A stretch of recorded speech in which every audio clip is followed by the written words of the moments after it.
Ladies and gentlemen, welcome back to another episode of Locker Room Talk Uncut. Drew Garrison, Chad Penrod in the locker room bringing you a Big Ten kickoff special.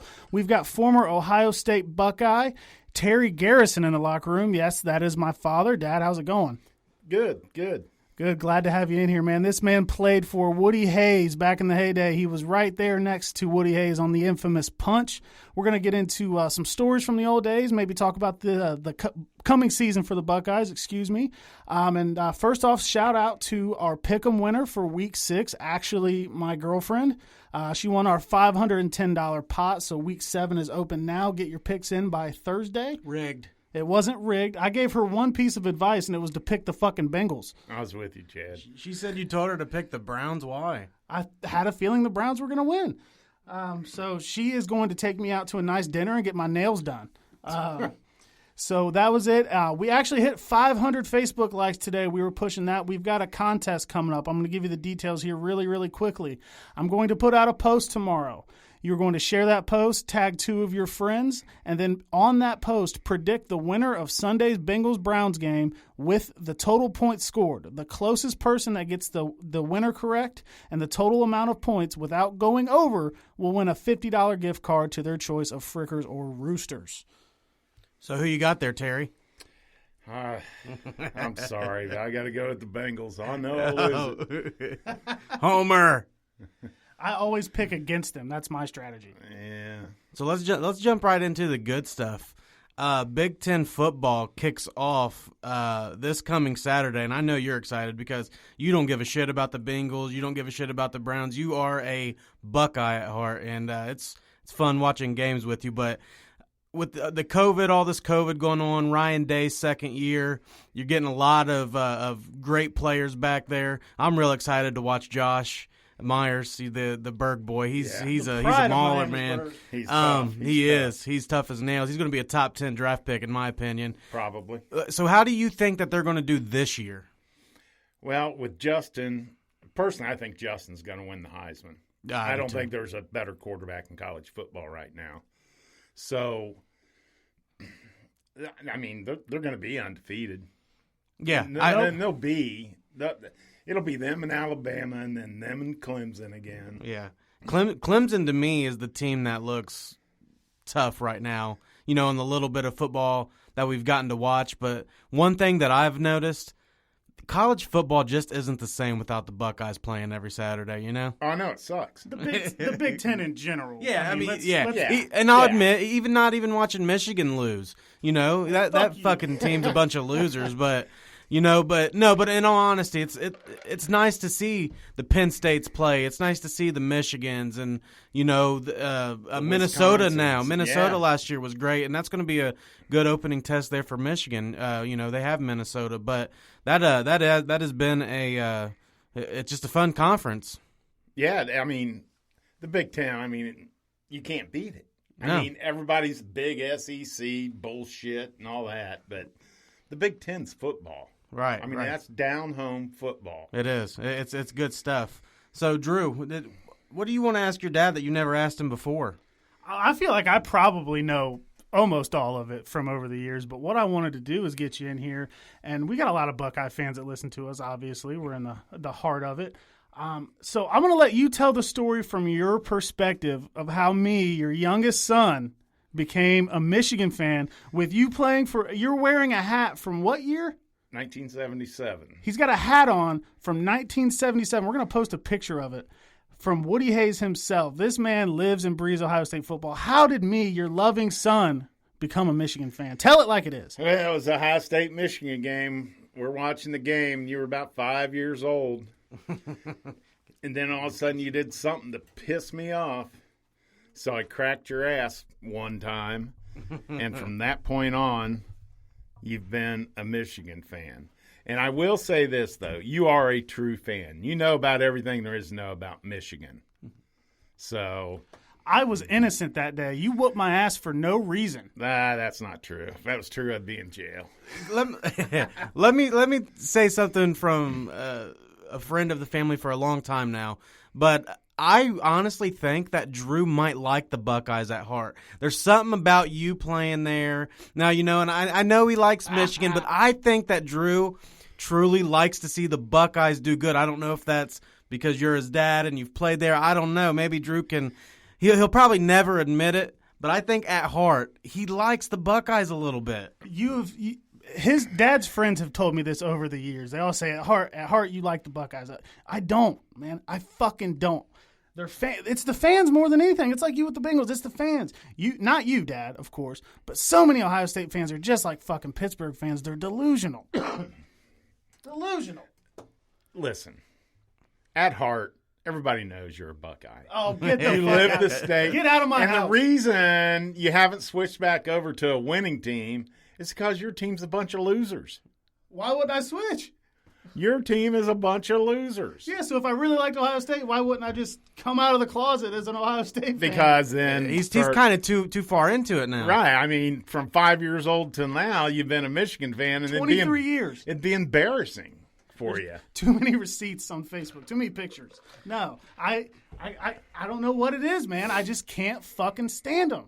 I've rooted for them before. When they played Oregon in the national title, I wanted you to win one because that was the first one since the Tressel era. Tressel, fucking scumbag, by the way. But And Harbaugh's the answer in Michigan, so go ahead. no, he sucked. I'm not on the Harbaugh train. I am not on the Harbaugh train whatsoever. But we always have fun with it, so we talk a lot of shit. So we've got some questions for you. So let's start off right up the top. This is what we've kind of promoted a lot. You got the chance to get coached by, in my opinion, the greatest coach in Buckeyes history, Woody Hayes himself. And I know from being around you, you have a special place in your heart for Woody, correct? He's like a second dad. I mean, he was so incredible. I mean, he could make you feel an inch tall or 100 feet tall within a minute. Okay. And the guy actually cared. I don't care if you were a little peon like me or if you were the starting running back. He cared about every one of those players. And you don't find that anymore. Right. You just That's don't. not in every coach. Definitely No. not with Urban Meyer. But so he's like a second dad to you. What was it like being coached by him? Like, what was he like? Somebody wanted the question. I'll just jump right into this question because I want to know. What was it like week of, I don't know, even Michigan game or it just feels like Woody would be so intense, so in the book, just like getting you guys prepared. Every week he was insane. I mean, just insane in practice. I mean, if you did something wrong, man, your ass was done for at least 10 minutes. But Michigan game, man, you really were afraid to say hi to him. I mean, he was that tense about it. Wow, that's crazy. And you know, that kind of comes back to the rivalry now. You know, I had a buddy at work who wanted you to answer a question. His name is Matt.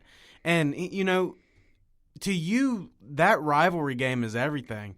You know, you want to beat Michigan so bad. Like, I mean, we could probably lose the rest of the season as long as we won that game. But is the rivalry the same as what it once was? Because let's just be honest. Let's call the ace what it is. We whoop their ass every year. Hold on. A lot of people that listen to this, that see us on Facebook, aren't old enough to know the true history of this. He's seen years where Ohio State couldn't beat Michigan for a decade, too. Yeah. I just want to. Yeah, so I do. Don't flex too hard now because the coin can go on the other side. The rivalry between coaches, though, I don't know if there's ever going to be a better rivalry than Hayes and Schembechler. Oh, Yeah, William I really don't. I don't think so. Well, And they loved each other. well, I mean, it could have maybe have been Harbaugh, but he can't win a damn game. It Yeah. was supposed to be Harbaugh. Yeah, I mean, because you have somebody who really knows the rivalry, and then Drew can, step to this here, and then Harbaugh comes in and takes down the clocks, right? He took down the countdown clock. There was always a countdown clock, and they're all over Ohio State's facility. I've seen them. Yep. But there's a 365-day-a-year clock that used to be – Harbaugh just put it back in, but it's too fucking late. But there used to be a clock in the Michigan locker room and all over their facility that said how many days, hours, minutes, seconds until the Ohio State game. And that was always part of Michigan history. And Harbaugh came in with this bullshit, well, the next game's all that matters. Well, that's when you're playing anybody else. That clock just came back, I think, last year, and it's too little too fucking late. And there's still one at Ohio State's facility. I've seen it on videos. Yep. It's ridiculous. So can the rivalry what it once was, or is it It just can't be that anymore. Do you still see it as that? I think between the players, it's still there. Okay. I mean, because you ask any Ohio State or any Michigan fan, their top priority, and it's to beat Ohio State or beat Michigan. That's never going to change with the kids. The staff, I don't think it's ever going to be the same. Yeah.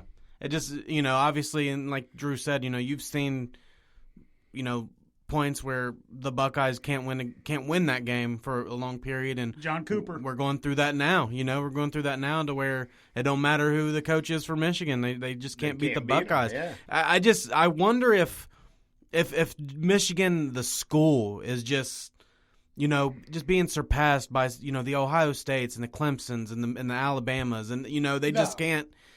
They don't have the recruit. Yeah, they just can't recruit the way that these man. top. Okay. Yeah, exactly. Recruiting. That's what I'm saying. Okay, I thought you meant like the academics, because Ohio State lets in fucking idiots. Michigan, you got to be smart enough to go there. We're talking recruiting, straight it. football players. So, why would a talented kid want to go to Michigan over Ohio State, Alabama, Clemson? Like, it just right now, unfortunately, it is what it is. Yeah. And they need somebody to fix it, and it's not fucking Harbaugh. I've been saying fire that fucker for 2 years. That's probably 3. Once he loses again this year, if they keep him, you better lose all faith in that school. I was last year. It's time to hop back on the train. Oh, Yep. I would sell my soul to Satan before I did that. You already have. And then I know you had we had some questions here lined up, and I know you had some, and people from Facebook wanted to ask Terry some questions here. So yeah, I sent him over a couple to kind of prep him, just because I know he hadn't been in front of the mic before. But so what I want to know is, tell me the craziest Woody Hayes story you have besides the Art Schleister situation, which we'll get to here in a little bit.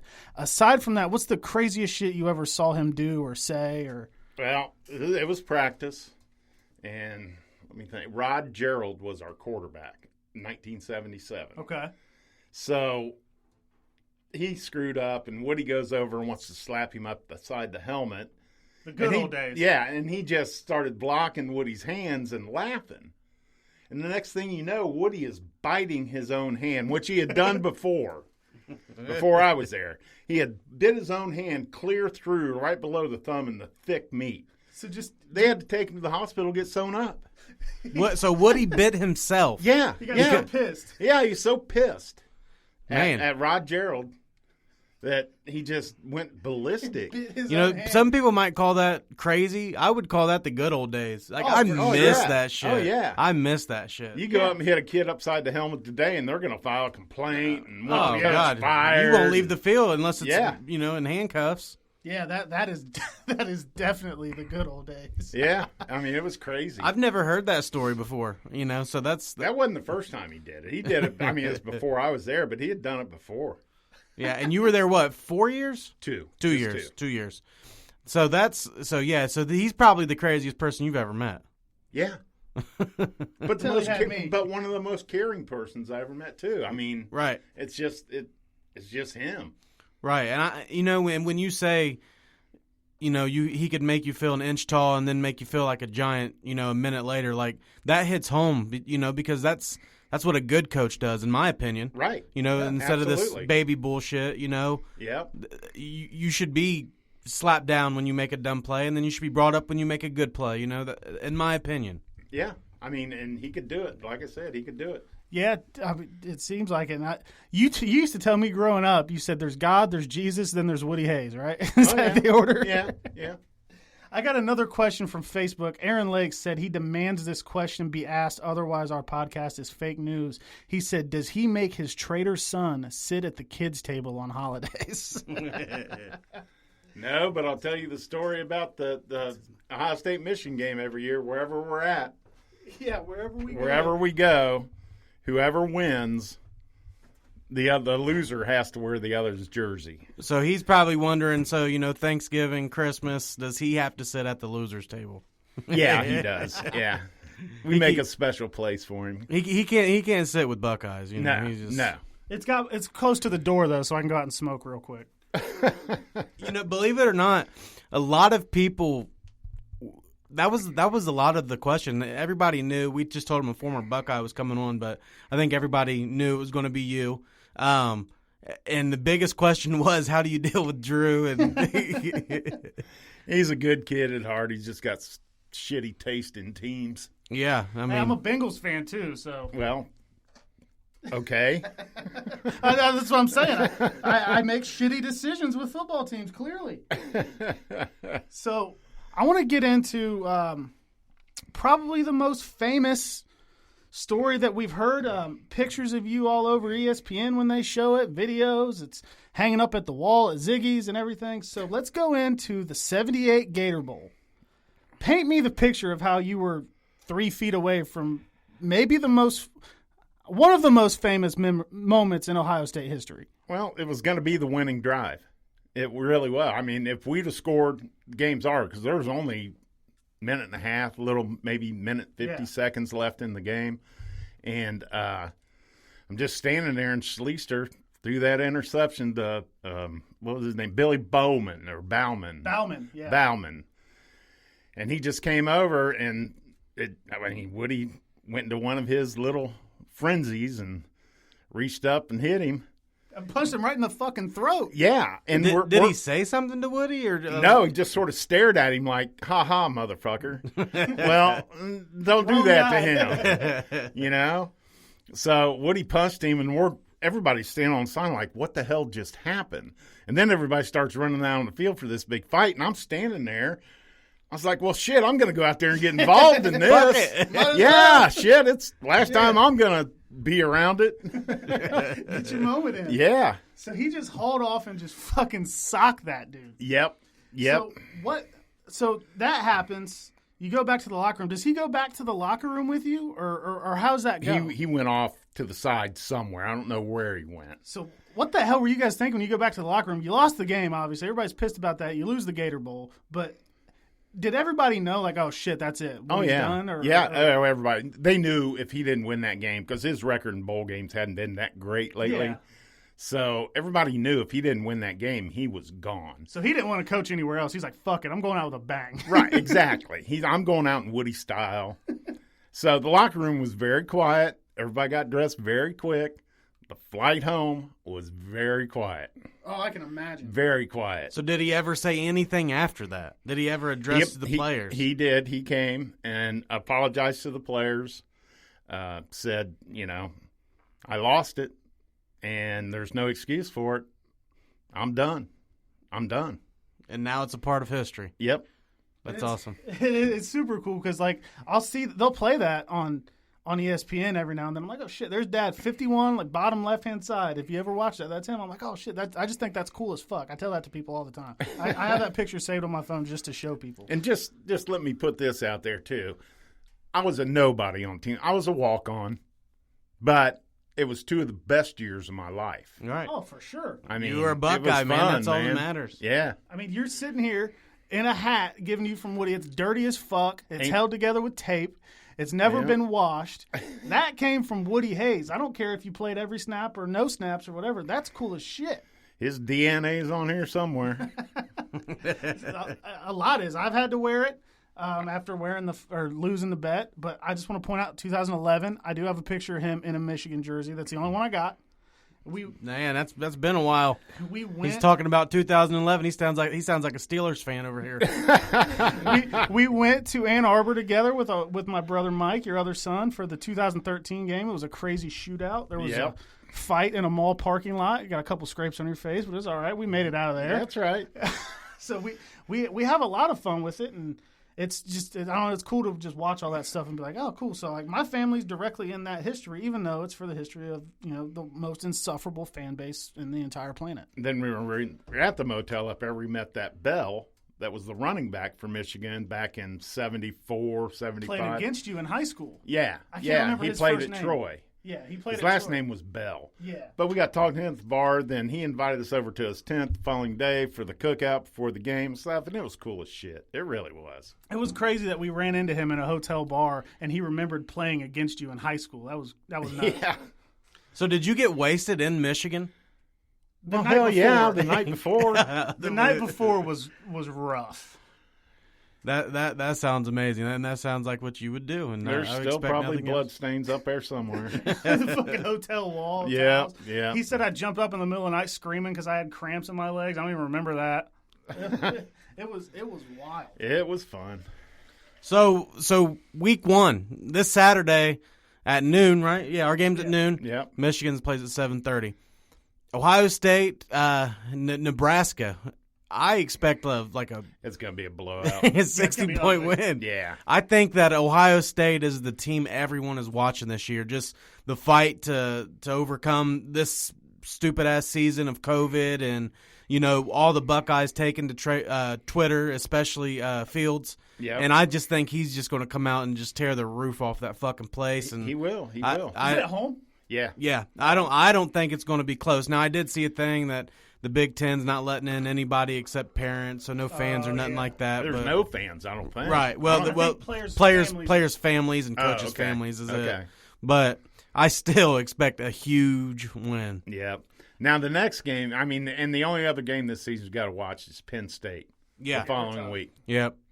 At Penn State. At Penn State. There won't be a Night whiteout, game. though, so. Yeah, that's true. Yeah, so. Yeah, you dodged a bullet there. But going back to, Fields and Ohio State, I do have a degree of thanks to give to Ohio State because I truly do not believe the Big Ten would have football this year if it weren't for the Buckeyes. Because of Fields and the other guys saying, hey, we ain't coming Day, back. I just think the whole organization. Well, and Ohio State and Michigan both said maybe we just leave the fucking conference then. And that got their attention. I don't think that ever happened, but it's but a good nice threat. It's a nice to be able to throw It's your a dick good on the threat. table like that Yep. because you lose Ohio State, the Big Ten's in deep shit. Yep. Just gonna want to one more thing here about Woody Hayes here. This is the last question I got for you, but I'll never forget when me and you first started talking about Buckeyes and talking about Woody Hayes and Bo and all them, and you told me this story about Woody Hayes was driving through Michigan and his car runs out of gas, and he's in Michigan About a mile inside Michigan. He pushes his car through Michigan because he will not buy gas in Michigan. Is that right? Is that how that went? That's absolutely correct. That's a fucking crazy story, man. that is crazy.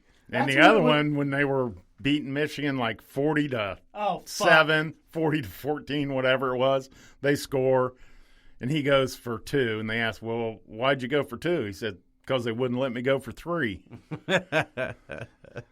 That's peak Woody Hayes right there. That is peak Woody from all the stories you've told me my whole life. That's amazing. Those are 2 of my favorite stories that you've ever told. Now I got some more favorites here because that I needed that. Now I'm pumped up. The Browns just lost big to the Steelers, so I'm not sure how real we are. So I know every year I can count on the Buckeyes. So I'm ready to go for Saturday, and Saturday's just going to be a good day. They called me to see if I wanted to work Saturday. I said, what the fuck are you talking about? Don't you know what this is? Yeah. Hey, real quick while I have you here, would you bail me out if I beat the shit out of Zach Taylor? Sure. All right, thank you. I appreciate that. He blew a 21-point lead. Yeah. We can get into that a little bit later, but I really, man, I appreciate it. This is the coolest one we have ever done, the coolest episode. Something that I want to keep forever, and I can show my grandkids and all that shit as we get older. Yeah, you're going to be on Spotify, Apple Music, YouTube. You're going to be on all that, man. You got to, show Nick. Nick's got to see it. I'll let Lisa know when I get home. Yeah, and any autograph signings go through me. I'm his manager/son. That's right. He gets 1%. So I appreciate you coming in, Dad. This was very fun, man, and I love you, Pop. No problem. Love you guys. Hey, thanks, bud. Love you. No problem. So that was awesome, man. It was really nice. That was fun. We've been talking about having my dad in here for a while now. It only took us 37 episodes to do something. Well, we were going to wait till closer to football season, and then closer to football season never fucking happened because of COVID. So we got it now. So let's get into how our teams did this week. You want to bitch first? You want me to bitch first? Yeah, let me be the bitch first. You don't got to be the bitch. You can just bitch. Fuck Baker or 38-7. Yikes. The Browns lose to the Steelers. They weren't even in it from the beginning. Defense didn't play great. They didn't play terrible. They didn't play, somewhere between good and bad. Baker sucked bad. Yeah, it was rough. The Browns miss Nick Chubb. Like, do you remember when you and I were talking and I said I think I like Hunt better than Nick Chubb? Yes. I don't. No more. Nick Chubb is a bell cow, man. It just nothing's been the same since he's been out. Now, this game Thursday against the Bengals, we have to win because if we lose to Vegas, we get that bye, and then Nick Chubb is back. So we need that, man. Odell going off on the sidelines, it was nothing. People trying to make something that it isn't. He wants to win. It really wasn't nothing. I mean, why you got your shoes off with 8 minutes left in the game, though? Throwing your helmet because they told him he couldn't go back in, and he wanted to play. He wanted to be on the field. That's fair. Yeah. As far and let me just put it on record here. I'm done with Baker Mayfield. I'm done with him. Listen. When I say this shit and Bengals fans quote it, because I say it on Twitter and the Bengals fans quote it, this isn't me saying that Joe Burrow's better. Joe Burrow's done nothing yet. Okay? Can he be better than Baker? Absolutely. Okay? But I'm done with Baker. The Browns need to go out and get maybe like Matt Ryan is on the trading block.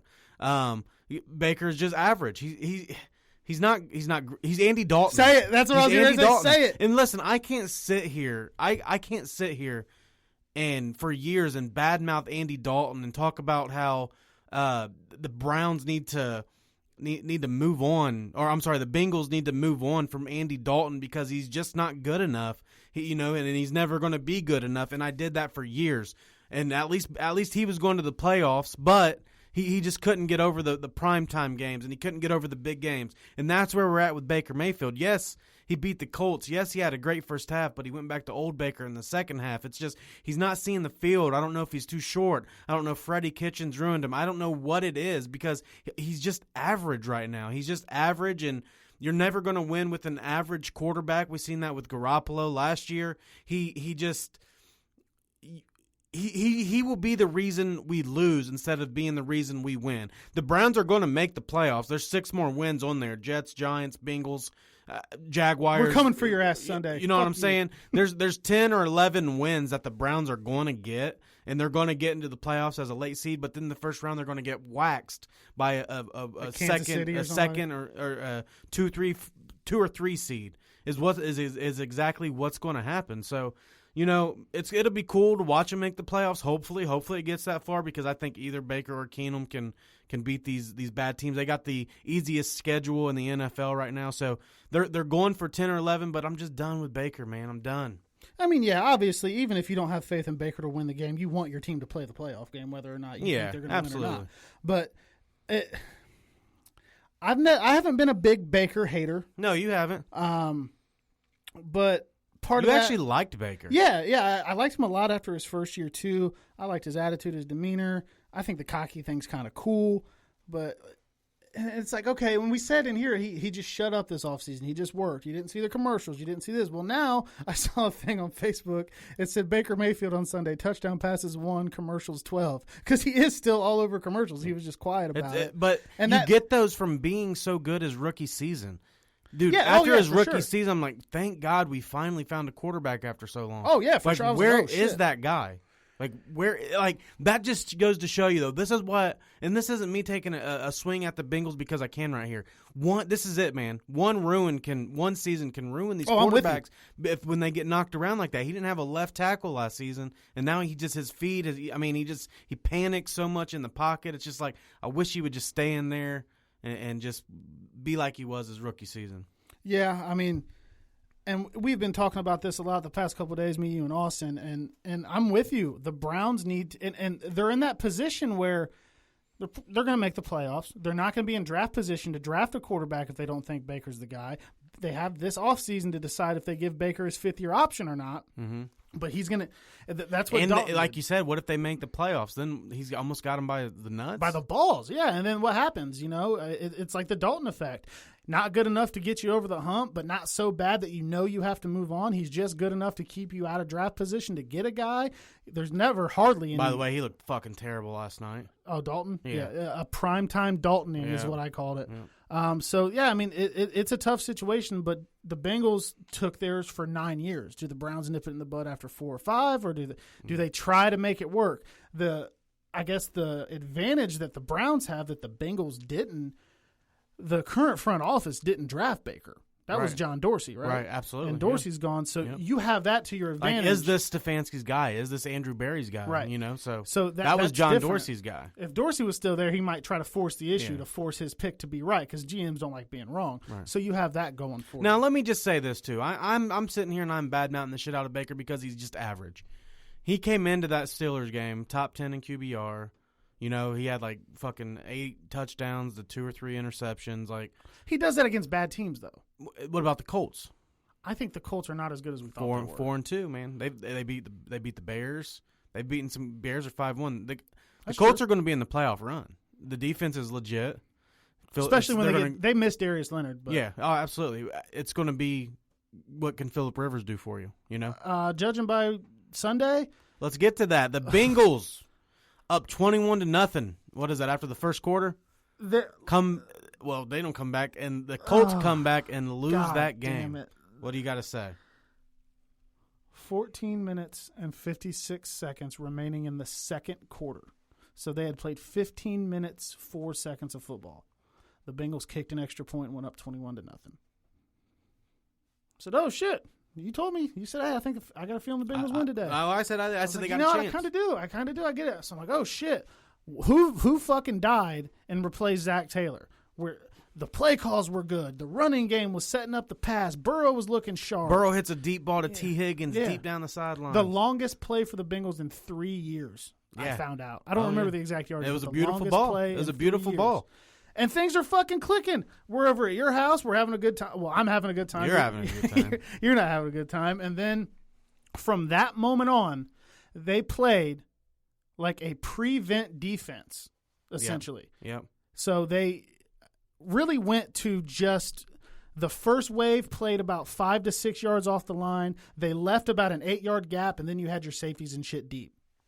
Yeah, I didn't understand the prevent. Like you said, you're like, dude, they're in a prevent. I'm in the second quarter. In the second quarter, and I'm like, oh shit, they are. And then I don't know. And then Phillip Rivers wakes up, and the Bengals defense goes to sleep. Like they let him get a fucking rhythm. I hate big leads, man.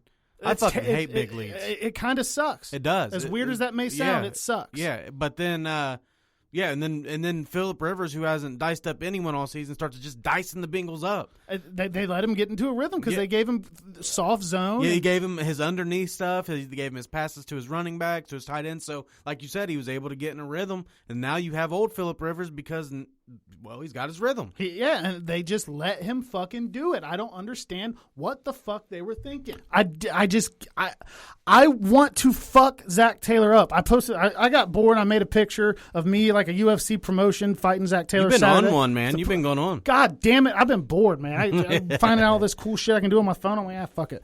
But I just don't understand why you don't keep your foot on their throat. Do exactly what was working until it stops working. They didn't. It worked 3 times. They get a 21-point lead, and Zach Taylor started to play not to lose instead of playing to win.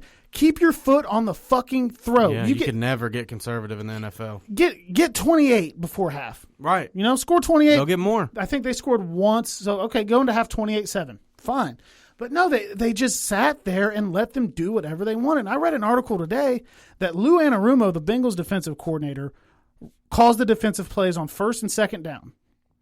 And then when it comes to third down or pass rush situations, linebackers coach Al Golden makes the call. What? How in the fuck is that okay? Yeah, how is that? How can your defensive coordinator call I would like 1 to know and if that's 2? Real. It was on Sports Illustrated from James Rapin. He covers the Bengals. What the fuck is that? It's a legit Sports Illustrated article. He said that people within the organization are saying this is how it goes, and I trust him. He's normally right. Sports Illustrated. That is crazy. What the fuck are you talking about? I've never heard of some shit like that. Give me Zach Taylor. Come here, motherfucker. All right, this is what he's done. His introductory press conference. He comes in. And he says, we're going to have great communication. Communication's going to drive this thing. This thing's going to be built on trust and communication. And then in his first season, you see bad communication and an argument with Bobby Hart. Yep. Bobby Hart didn't want to be there, didn't want to come back, thought they mishandled his injury. Bad communication. Okay, there's some more communication issues with A.J. Green and his injury because he said that, the organization wasn't really being upfront with him about what was going on at times. And he said that in a very quiet way. That's a communication issue. Okay, year one, we'll chalk those up at growing pains. Okay, we got our new quarterback. Cool. Communication. We come in. Now Carlos Dunlap's bitching about his role because he gets benched on a Thursday practice before a Sunday game. They post up a new depth chart, and he finds out he's not on it. Geno Atkins has played 19 snaps the past 2 games coming back from a shoulder injury, and he says that he doesn't need to be limited that much because of his shoulder. He knows his body. They've got the issue with A.J. Green coming on, where today I saw that an A.J. Green trade may be in the cards.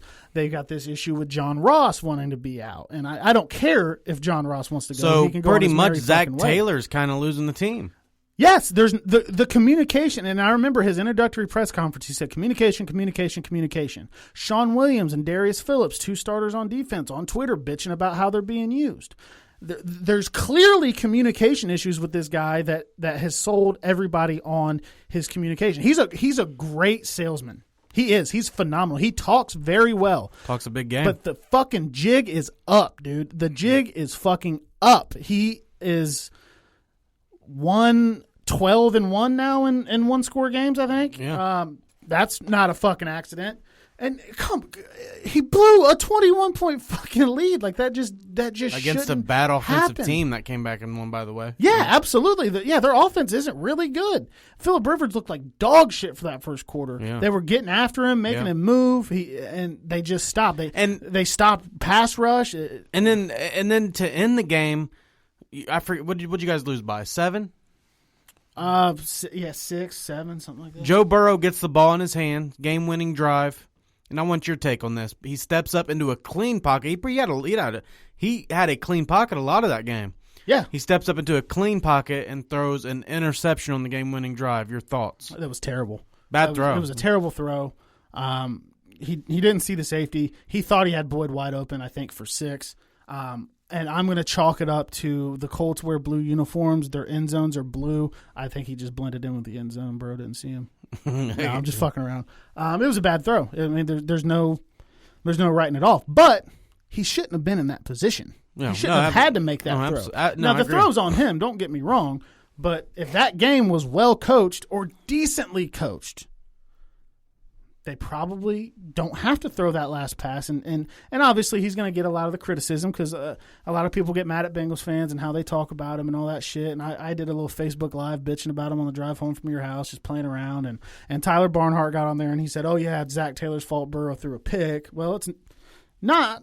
But it kind of is because he shouldn't have had to been throwing the ball to win the game. So is Mixon being okay? up 21 fucking points. Mixon gets dinged up in that. Is he all right? He had a right foot. He kind of came in and out. Yeah, and then he was kind of out. In and out, and then he was out. I haven't seen. I don't know if that was because Gio kind of comes in more of the pass down field sets than Mixon does. I think Gio's a little bit better of a blocker, a pass blocker. So Probably I don't know. A better catcher too. But I haven't.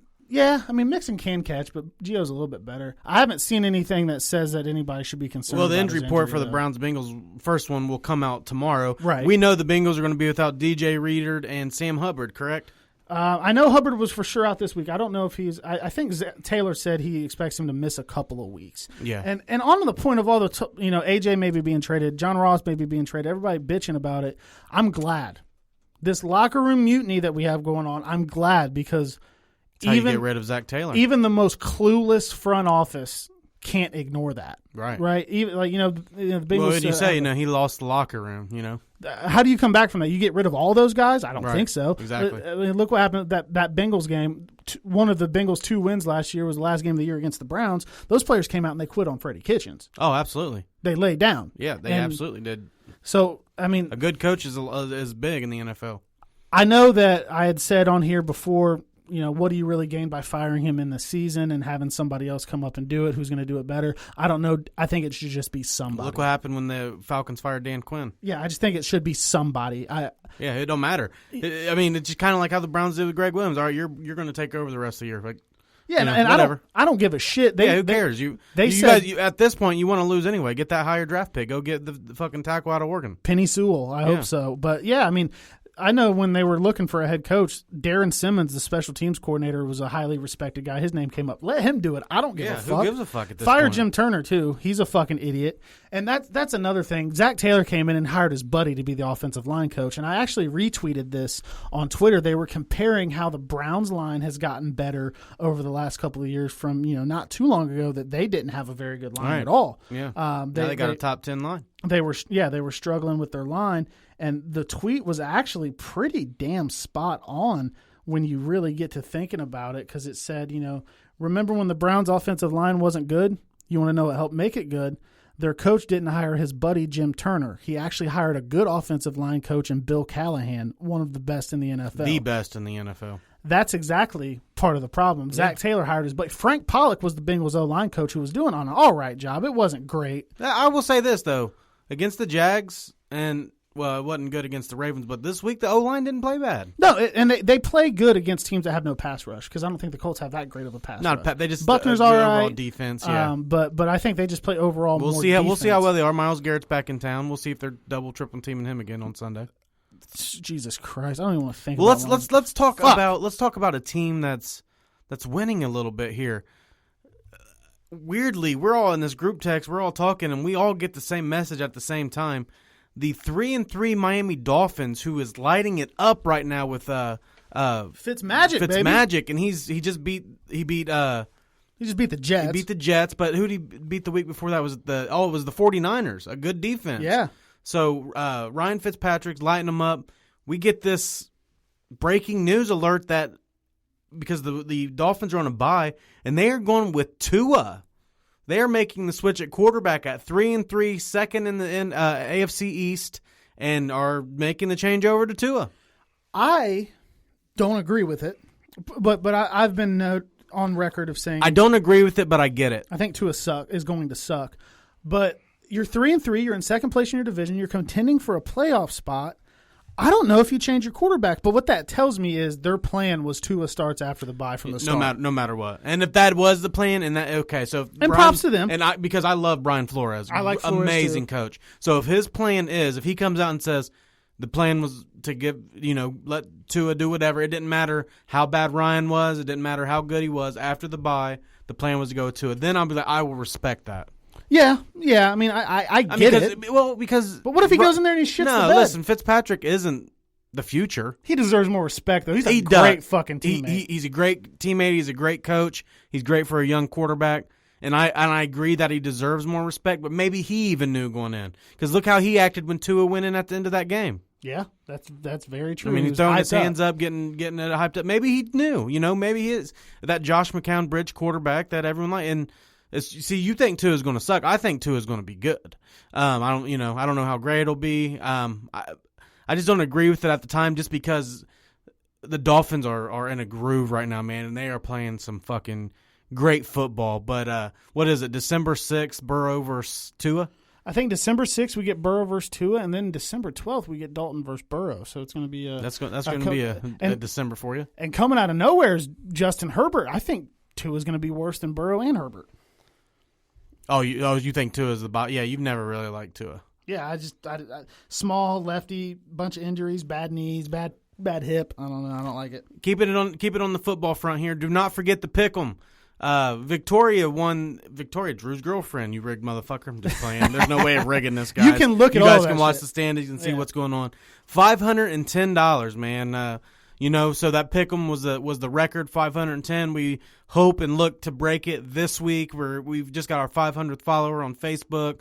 We posted on Facebook and Twitter, and you guys have been great about sending your money to Drew on time and getting your picks in, and everybody's winning money every week, and it's a fun thing. And so it's this is recorded on a Tuesday, but we're going to post this up tomorrow on a Wednesday. So, but right now you can get your get that money over to Drew and get your picks in. The pot's probably around like 100 right now, but there is a Thursday game this week, so deadline will be Thursday. The deadline will be Thursday. I think 7:30 is when Drew cuts it off there. So Thursday at 7:30 is the deadline. And last thing on the sports front here, man, the biggest fight. We haven't got to talk about UFC in a while. The biggest fight of the year.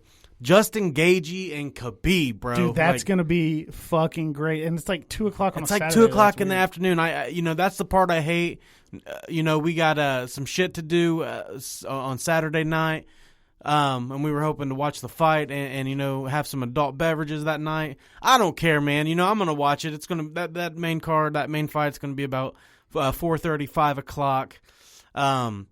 But, man, you got just two different people, man. Gaethje's going to want to sit there and brawl with him and knock his face off. And you know what Khabib is, man. I'm going to take you down and I'm going to pound you into misery. He makes people so miserable. Yeah. And what he can do. But that is the fight of the year, and I'm looking forward to it. It kind of like got lost in the shuffle of everything here a little bit, it seems like, with all this football coming on and all this stuff. But, man, I can't think of God, that's just two bad motherfuckers, man. I can't wait, man. They don't give a shit about anything. They'll say whatever the fuck they want. Khabib's corner will jump in the ring and fuck you up. I mean, it's gonna be just ruthless, and it is weird that it's on 2 o'clock.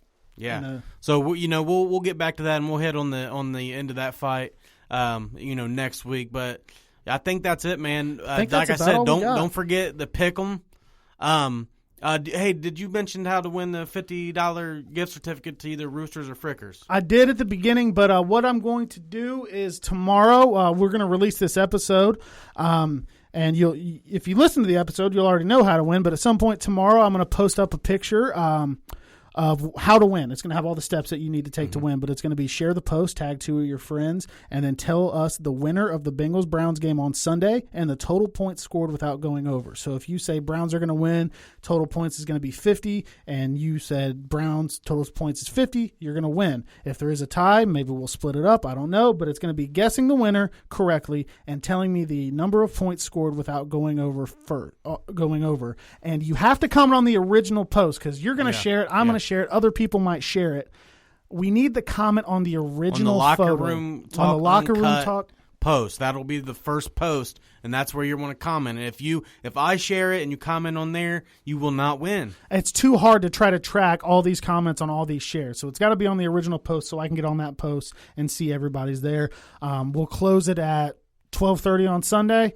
At that point, I will screenshot everybody's answers. That way you can't go edit it at the end of the game. Yeah. I will screenshot all of that. I'll chart it out, and whoever wins will tell us if they want a gift card to Frickers or they want a gift card to Roosters. We'll go pick it up, and we'll get it to them. And, hey, we just wanted to say thank all of you, man. Thank you so much. 500 likes on our Facebook page is great. We, even though that's not even that big a number, it's a big number to us. We just appreciate, for two dudes, yeah. Yeah, we appreciate what the Locker Room Talk Uncut has become. We appreciate all you guys listening, whether you like our takes or don't like our takes, whether you're just in it for the pick'em and, you want to win money or you're just in it to fucking get the Frickers or Roosters gift card. Either way, we appreciate you. We appreciate the likes. It means a lot to us. We just like talking sports. So don't forget about the pick'em.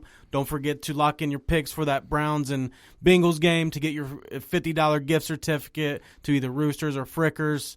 And don't forget to just keep listening to these episodes while we talk our shit. And if you don't like our takes, there is an open invitation to come in and debate us. Or call in. Call in. Come in, whatever you want to do.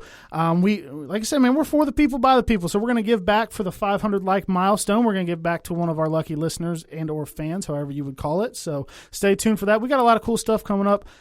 Today's episode was probably the best one we've ever done. Amazing, that was so man. Damn Your dad cool. was awesome, man. It was sweet having the former Buckeye in to really talk about Woody, and because there's especially some of the older Buckeye guys, man, who listen to this, they fucking love Woody Hayes. Yeah, he did a great job. He wasn't even in front of him. He didn't even act like he was in front of a microphone. It was just like he was talking to us. So he was great. So we appreciate everything. Tune in next week. Locker Room Talk Uncut.